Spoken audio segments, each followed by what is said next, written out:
क्या सरपंच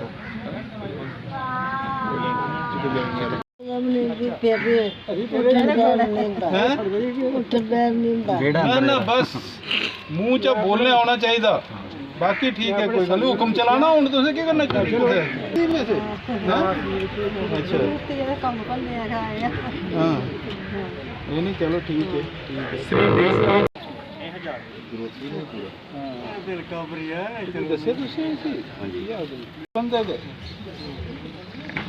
कम कुम करता है तो कुछ थोड़ा बहुत दौड़ बड़ी करता है थोड़ी अच्छा अच्छा अच्छा तब से चारपाई पर हैं, अब ना देख सकते हैं ना सुन सकते हैं, सिर्फ बेड पर ही रहते हैं। कहाँ आते हैं ना सर, इन्हें आगे पीछे लेना हुआ है, सारा लिया। सीमा सुरक्षा बल हमेशा ही जो गांव में रहने वाले लोग हैं उनके साथ में है, और गांव में रहने वाले लोग हमारी स्ट्रेंथ हैं। हम ये मान के चलते हैं कि गांव के अंदर अगर सुरक्षा है तो हम समझते हैं कि हम अपना कार्य करने में सक्षम हैं। इसी मुद्दे को लेके हमने जो आसपास के गांव हैं यहाँ पर आइडेंटिफाई किया कि आम जनता को किस प्रकार की समस्याओं से जूझना पड़ रहा है और उनको रोज़मर्रा में कौन सी चीज़ें हैं जो काम में आती हैं। तो वो आइडेंटिफाई करने के बाद में कुछ एक जो लोग हैं, जैसे आपने देखा हमने जिनको ट्राईसाइकिल की ज़रूरत थी उनको ट्राईसाइकिल दिया है। कुछ एक को बुज़ुर्ग लोग हैं जिनके घुटने अभी ख़राब हो गए हैं उनको वॉकर प्रोवाइड किया है। कुछ एक गांव वाले हैं जिनको सुनने में प्रॉब्लम है तो उनको हियरिंग एड्स वगैरह प्रोवाइड की है। तो लोगों की नेसेसिटी को देखते हुए हमने कोशिश की है कि उनको उनके काम में आने वाली चीज़ जो है वो उनको प्रोवाइड की जाए। तो इसके लिए मैं यहाँ की जो लोकल यूनिट है उसको धन्यवाद देता हूँ, और साथ ही साथ में यहाँ पर उपस्थित यहाँ के सरपंच साहब हैं, नंबरदार साहब हैं, जिन्होंने ये पूरी मेहनत करके आइडेंटिफाई करवाए कि कौन लोग हैं जिनको इस चीज़ की आवश्यकता है, और गांव वाले जो हमें यहाँ पर आके प्रेजेंट हुए हैं।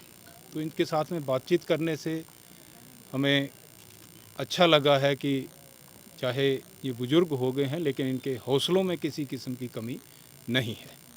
तो इन्होंने काफ़ी मुश्किलात देखी हैं। यहाँ पर बॉर्डर के ऊपर लगातार क्रॉस बॉर्डर फायरिंग होती रहती है, शेलिंग होती रहती है, उसके बावजूद ये लोग यहाँ पर डटे हुए हैं और हौसला जो है इनका काफ़ी बुलंद है।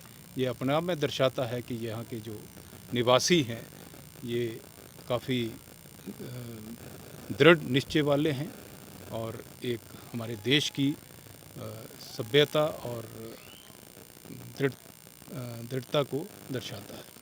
Thank you. सीज फायर हुआ है दोनों देशों के बीच में, ऐसे में क्या लगता है घुसपैठ की कमी होगी, क्योंकि पाकिस्तान हमेशा गोलीबारी करते हुए घुसपैठ करता है, तो क्या लगता है घुसपैठ में कमी आएगी सर बॉर्डर पर?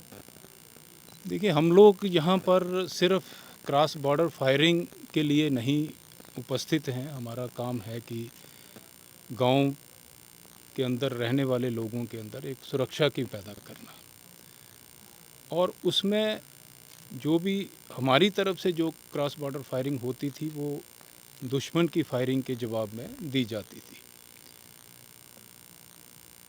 यहाँ पर और भी कई किस्म की समस्याएं हैं क्रॉस बॉर्डर, जैसे इन्फिल्ट्रेशन है सबसे बड़ी। हाँ, घुसपैठ ये कहना बहुत मुश्किल है कि कमी आएगी, क्योंकि अभी अभी सीज़ फायर हुआ है। जब तक हम 2-4-6 महीने इस चीज़ को आंकलन नहीं कर लेते हैं तब तक ये चीज़ को कहना बहुत मुश्किल है। तो साथ ही साथ में यहाँ पर स्मगलिंग की भी अटैम्प्ट्स होती रहती हैं, ड्रग स्मगलिंग है, वेपन स्मगलिंग है। तो हमारे लिए जो चैलेंजेस हैं बॉर्डर्स के ऊपर वो तो अभी तक बरकरार हैं। तो क्रॉस बॉर्डर फायरिंग तो एक रिस्पांस के तौर पर हम लोग करते थे, और अभी भी अगर ऐसी कोई आवश्यकता पड़ती है जो कि हमारे गाँव वासियों के ऊपर कोई ख़तरा आ जाता है, जब बीएसएफ के ऊपर कोई ख़तरा आ जाता है, तो हम उसका जिस प्रकार से जो मुमकिन जवाब होगा वो अभी भी देने के लिए हम लोग तैयार हैं। जम्वाल साहब, ये पिछले दिनों में कुछ देखा गया कि जो घुसपैठ हुई ज़मीन के नीचे से हुई, कुछ सुरंग के मामले पेश आए, कितनी चुनौती है बीएसएफ के लिए इन सब से निपटने के लिए? नहीं, ये एक अपने आप में एक काफ़ी बड़ी चुनौती है और पिछले करीब हमने 9 टनल्स जो हैं वो डिटेक्ट करी हैं और पिछले 6 महीने में 4 टनल्स सांबा और कठुआ डिस्ट्रिक्ट्स में डिटेक्ट करी हैं और हम अभी भी हमारा प्रयास जो है वो जारी है कि इस प्रकार की और भी कोई टनल हैं तो हम उसको ज़रूर ढूंढ निकालें। और इसमें मैं इनफैक्ट गांव वालों का भी सहयोग चाहूँगा कि उनको कहीं पर भी इस प्रकार की कोई शंका होती है तो वो ज़रूर बीएसएफ के साथ में शेयर करें, खासकर ऐसी जगह जहाँ पर खेत के अंदर वो देखते हैं कि ज़मीन धंसी हुई है, तो इसका मतलब है कि कहीं ना कहीं उस ज़मीन के नीचे कोई टनल होने का अंदेशा रहता है। तो हमारी गुजारिश हमेशा गांव वालों से ये रहती है कि जब भी आप अपने अपने खेतों में जाते हो या वैसे किसी जगह में जाते हो तो इस प्रकार का अगर आपको कोई देखने को मिलता है तो कृपया करके हमें ज़रूर सूचित करें, तो हम दूसरे तरीके लगा के फिर उसको खोदने की कोशिश करेंगे और देखेंगे कि कोई टनल है कि नहीं है। किसानों की भी समस्या आती है कि सीमा पार से तारबंदी के अगर जाना हो तो उनको दिक्कत आती है, इसके लिए सर आप क्या देंगे? जो हम चाहते हैं कि सारे किसान जो हैं वो तारबंदी के आगे जाएं। हमारी ये बहुत दिली इच्छा है कि तारबंदी के आगे जाएं और मुझे बड़ी खुशी हो रही है आपसे शेयर करते हुए कि यहाँ हमारी जो जितेंद्र पोस्ट है और अब्दुल्लिया के आगे वाला जो इलाका है, इसमें गांव वालों की मदद से और बीएसएफ के लोकल कमांडर्स की मदद से अभी पूरे एरिया में कल्टीवेशन हो रहा है। मेरा तो ये मैसेज है और सभी से ये रिक्वेस्ट है कि वो चाहे आरएसपुरा का एरिया है या राम, हेल्प चाहिए, हम सिक्योरिटी प्रोवाइड करने को तैयार हैं, हम उनके साथ में जाने को तैयार हैं, हम अपने ट्रैक्टर्स भी देने को तैयार हैं, लेकिन हम चाहते हैं कि गांव वाले आगे जाएं और जाके कल्टीवेशन करें, इसमें कोई दूसरा संकोच ना करें और हमसे जो भी मदद चाहिए हमसे बिल्कुल हम हमारे नोटिस में लाएं, हम ज़रूर उनको इस चीज़ में हेल्प करें। सर सीज फायर में अलर्टनेस में कोई कमी तो नहीं बेसिकली? नहीं, हमारी अलर्टनेस में कोई कमी नहीं आएगी। सीज़ फायर अपनी जगह पे है और जो हमारा काम है वो अपनी जगह पे है, हम उस काम में। तो अब्दुल्लिया में मैं शुक्रिया अदा करता हूं पहले तो आईजी साहब का, जिन्होंने पहली बार सर हमारे एरिया में जो इतना बड़ा प्रोग्राम हुआ है, जैसे हमारे डीआईजी साहब बैठे हैं, सीओ साहब संजय साहब बैठे हैं, जो लोगों को बाकी साइकिल चाहिए थी ये बेचारे नहीं खरीद सकते थे और आपने देखा है कि कितने मजबूर लोग हैं ये बॉर्डर के। आज सभी को ये आज इनका आना जाना, घर से कहीं भी जाना हो किसी को लेने की ज़रूरत नहीं, ये अपने आप जा सकेंगे।